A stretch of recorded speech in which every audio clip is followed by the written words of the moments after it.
मैंने एक PIL file किया था कि वंदे मातरम को भी जनगण मन के बराबर सम्मान मिलना चाहिए। जिस तरीके से जनगण मन की एक म्यूजिक फिक्स है, उसी तरीके से वंदे मातरम की एक फिक्स म्यूजिक होनी चाहिए। जिस तरीके से जनगण मन को गाने की एक टाइमिंग फिक्स है, उसी तरीके से वंदे मातरम की एक टाइमिंग फिक्स होनी चाहिए। जिस तरीके से जनगण मन को सम्मान देने के लिए एक प्रोटोकॉल बना हुआ है कि वो स्कूलों में गाया जाएगा, जितने गवर्नमेंट फंक्शन होंगे उसमें गाया जाएगा, जब गाया जाएगा तो सब लोग खड़े रहेंगे, उसी तरीके से वंदे मातरम के लिए एक प्रोटोकॉल होना चाहिए, उसकी टाइमिंग फिक्स होनी चाहिए, उसकी म्यूजिक फिक्स होनी चाहिए। उसके लिए जब गाया जाए तो सब लोग खड़े होकर गाएंगे, जो भी एक मतलब एक पूरा प्रोटोकॉल बनना चाहिए। दिल्ली हाई कोर्ट ने केंद्र सरकार के गृह मंत्रालय, कानून मंत्रालय एवं कल्चरल मिनिस्ट्री को नोटिस जारी किया था। गवर्नमेंट का जवाब आ गया है। मैं सरकार को भी धन्यवाद देता हूं कि गवर्नमेंट ने कोर्ट में कहा है एफिडेविट पे कि हां, वंदे मातरम और जनगण मन दोनों को बराबर सम्मान मिलना चाहिए। यह मैंने पीआईएल क्यों फाइल किया, इसको मैं आपको बताता हूं। मेरे हाथ में यह संविधान सभा की डिबेट है। संविधान तो पतला सा है, लेकिन संविधान सभा की डिबेट बहुत लंबी चली है और आपको मैं एक वॉल्यूम दिखा रहा हूं, ऐसे 5 वॉल्यूम है। जो संविधान सभा की डिबेट में क्या क्या हुआ था, उस पर चर्चा हुई थी, वो पूरा रिकॉर्ड है इसमें। तो संविधान सभा की डिबेट में 24 जनवरी 1950, याद रखिए 26 जनवरी को रिपब्लिक डे हम लोग मनाते हैं। 26 जनवरी 1950 को रिपब्लिक डे घोषित हुआ।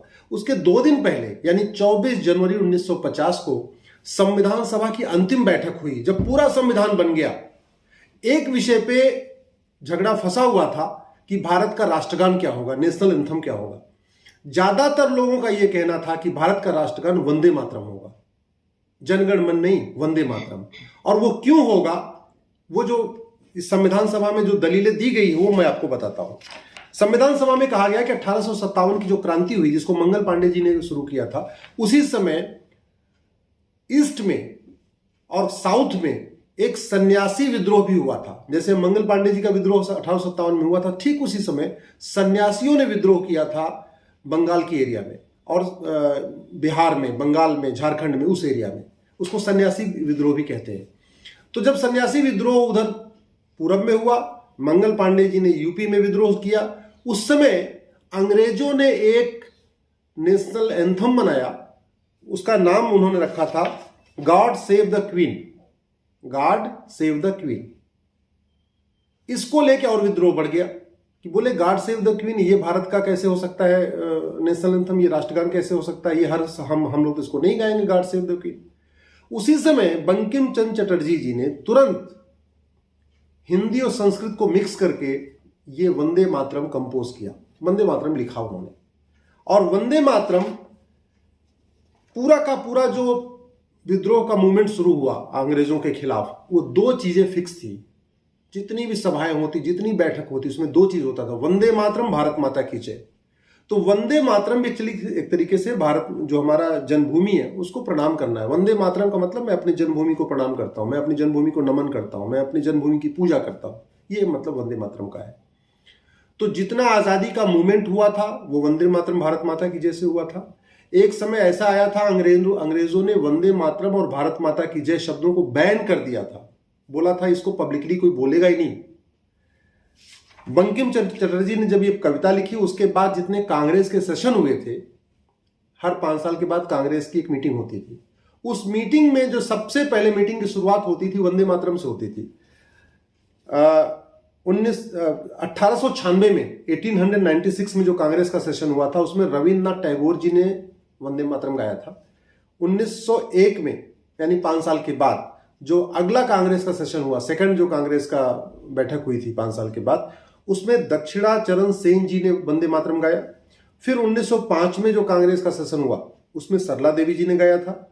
इसी तरीके से 1905 में एक फिल्म बनाई गई थी, उसमें जो फिल्म का जो द एंड हुआ था उसमें वंदे मातरम गाया गया था। लाला लाजपत राय ने एक जर्नल शुरू किया था, वंदे मातरम उसका नाम था। 1907 में, ये बड़ी इंपॉर्टेंट है, 1907 में भारत का पहला राष्ट्रीय झंडा डिजाइन किया गया। मैडम भीकाजी कामा, जिनके नाम पे दिल्ली में एक भीकाजी में कामा प्लेस है, तो भीकाजी कामा ने वो झंडा डिजाइन किया था। उस भीकाजी कामा ने जो झंडा डिजाइन किया था, जो पहला राष्ट्रीय झंडा डिजाइन हुआ था, उसमें वो भगवा कलर का था और उसमें बीच में वंदे मातरम लिखा था। याद रखिए, पहला जो झंडा डिजाइन हुआ वो सैफरॉन कलर का था, भगवा कलर का था, और उस पर और कोई सिंबल नहीं था, केवल वंदे मातरम लिखा हुआ था।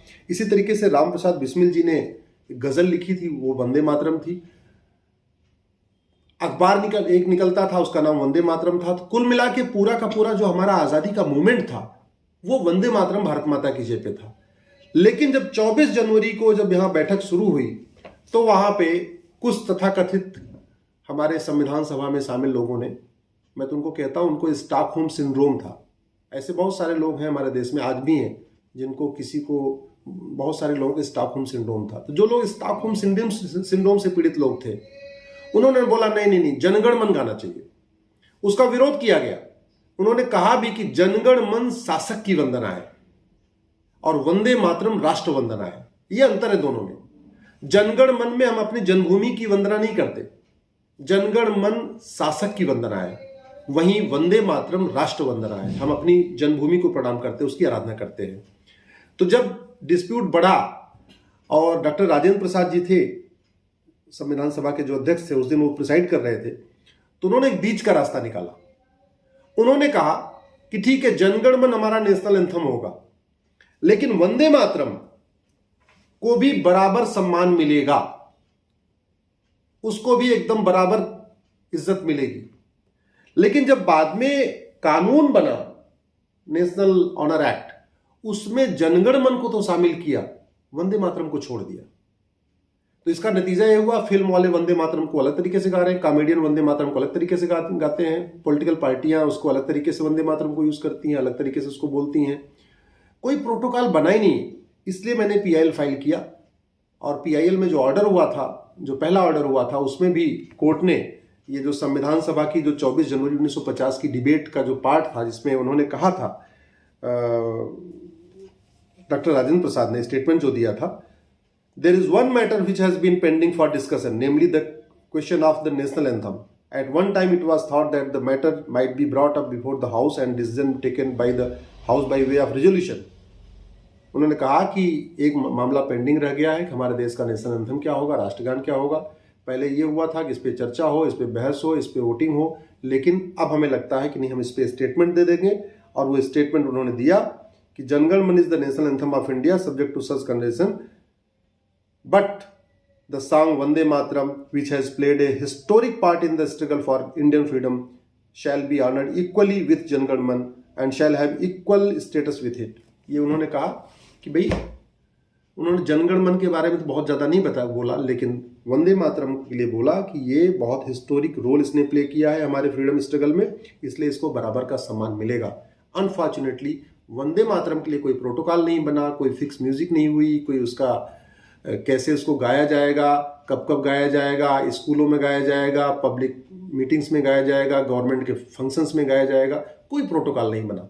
हाँ, पार्लियामेंट में होता है वंदे मातरम एक बार, लेकिन बहुत सारी विधानसभा में नहीं हो रहा है। तो इसलिए मैंने पीआईएल फाइल किया था कि सभी स्कूलों में वंदे मातरम अनिवार्य किया जाए। जितने गवर्नमेंट के फंक्शन होते हैं, जितने पार्लियामेंट की बैठक होती है, लोकसभा, राज्यसभा की, विधानसभा में, उसमें वंदे मातरम अनिवार्य किया जाए। उसी को लेके कोर्ट ने नोटिस जारी किया था। अब सरकार का जवाब आया है, मिनिस्ट्री ऑफ होम अफेयर्स का जवाब आया है कि हम इसको मानते हैं, इसको बराबर सम्मान मिलना चाहिए। अब एक बात रह गई है, अब इसको शामिल कर लिया जाए। जैसे नेशनल ऑनर एक्ट है, उस नेशनल ऑनर एक्ट में जनगण मन के लिए एक बना हुआ है, प्रोटोकॉल बना हुआ है, उसी तरीके से वंदे मातरम के लिए प्रोटोकॉल बनना चाहिए। सभी स्कूलों में अनिवार्य होना चाहिए, सभी पब्लिक ऑफिसेज में अनिवार्य होना चाहिए। जितनी भी पब्लिक मीटिंग हो, चाहे वो डीएम की बैठक हो, चाहे वो कलेक्टर की हो, चाहे वो मंत्री की बैठक हो, जिसकी भी बैठक हो, उस बैठक से पहले वंदे मातरम होना चाहिए। विधानसभा, लोकसभा में भी होना चाहिए, और वंदे मातरम का प्रचार प्रसार सभी भाषाओं में हो, सभी क्षेत्र में हो। ये मैं आशा करता हूँ कि केंद्र सरकार इसके लिए तुरंत नोटिफाई करेगा, और केंद्र सरकार नहीं नोटिफाई करेगा तो कोर्ट इस पर जरूर कुछ न कुछ एक्शन पास करेगा। जय हिंद, जय भारत।